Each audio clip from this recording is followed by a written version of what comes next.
guide you through how to create a Trello-type beat using the latest Trello interface. If you find this helpful, consider subscribing and liking the video. First, open your web browser and go to Trello's website. Log in with your credentials or create a new account if you don't have one. Once you're logged in, you'll be taken to your Trello dashboard. Here, you can see all your existing boards or create a new one. Click on the Create New Board button, usually found at the top of your dashboard. You'll be prompted to name your board, so pick a name that reflects what the project is about. Choose a background color or image that fits your style. After creating your board, you'll see an empty canvas where you can start adding lists. Lists in Trello are like columns, and they help you organize tasks or beats in this case. To create a new list, click on Add a List, give it a title like Ideas, In Progress, or Completed. You can always customize these titles to fit your workflow.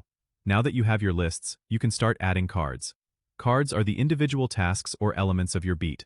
Click on Add a Card under any list to create a new card. You can give it a name, such as Intro, Chorus, or Outro.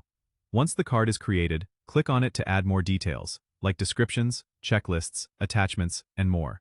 You can also set due dates and assign members if you're collaborating with others. Drag and drop cards between lists as your beat progresses.